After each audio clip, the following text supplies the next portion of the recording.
Assalamualaikum warahmatullahi wabarakatuh. Perkenalkan, saya Fatimatul Zuhro dengan NIM 25096262017,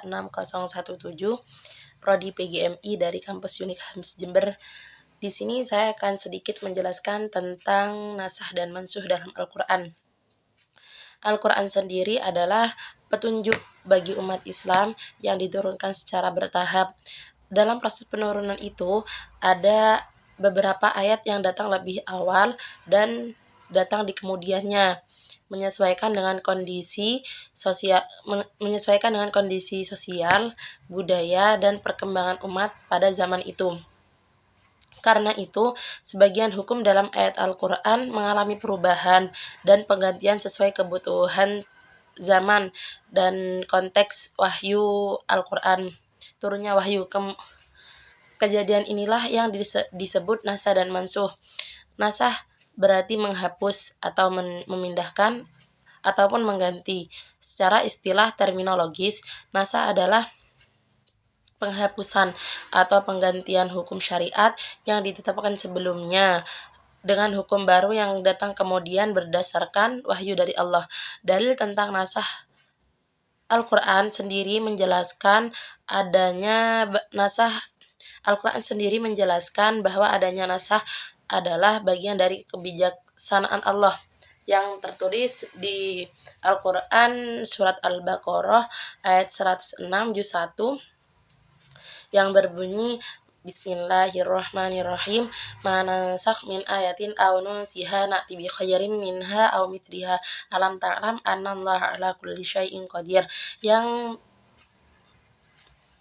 berarti ayat mana saja yang kami nasah atau kami jadikan lupa kepadanya, kami datangkan yang lebih baik darinya atau yang sebanding dengannya. Lalu ada beberapa macam-macam nasah hukum dan bacaan ataupun tilawah ayat dan hukumnya sama-sama dihapus, tidak dibaca dan tidak diamalkan. Adapun juga nasah hukum tanpa bacaan, ayatnya masih dibaca dalam Al-Quran tetapi hukumnya sudah tidak berlaku. Adapun contohnya yang tentang wasiat untuk ahli waris, kemudian hukumnya dinasah oleh ayat-ayat warisan. Nasah bacaan tanpa hukum. Yang ketiga, bacaan ayat dihapus tetapi hukumnya tetap berlaku. Contohnya nasah dalam Al-Quran perubahan arah kiblat, awalnya menghadap Baitul Maqdis di Yerusalem, kemudian diganti menjadi Ka'bah di Mekah. Adapun juga hukum-hukum khamr, minuman keras.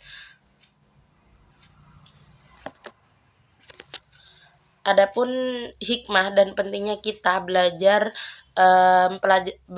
nasah dan mansuh juga menjaga pemahaman yang benar terhadap ayat-ayat Al-Quran. Dengan memahami ayat yang dinasah, kita tidak keliru dalam mengambil hukum.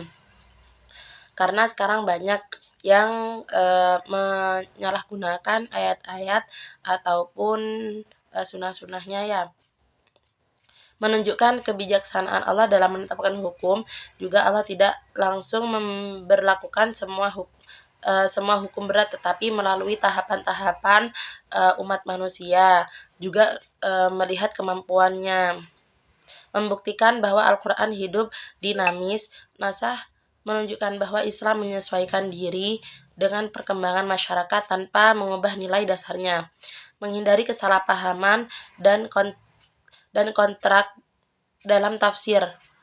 Maksudnya ialah menghindari kesalahpahaman antara umat muslim dan juga perbedaan pendapat. Orang yang tidak memahami nasah bisa mengira ada pertentangan antara ayat, padahal itu adalah tahapan-tahapan hukum, bukan pertentangan ataupun mengubah. Atau membantu para mufasir, fuqaha, dan peneliti Islam. Ilmu ini juga penting dalam penafsiran dan memahami sejarah turunnya wahyu. Dari kesimpulannya, nasah dan mansuh ialah bagian penting dari ulumul Quran. Nasah dan mansuh adalah bagian yang salah satu penting juga bagian dari ulumul Quran yang membantu kita memahami perkembangan hukum-hukum syariat dalam Al-Quran. Perubahan hukum bukan berarti kontrak, tetapi menunjukkan proses pendidikan dan rahmat Allah dalam membimbing umat Islam secara bertahap menuju kesempurnaan. Mungkin cukup sekian, masih banyak kekurangan. Terima kasih. Wassalamualaikum warahmatullahi wabarakatuh.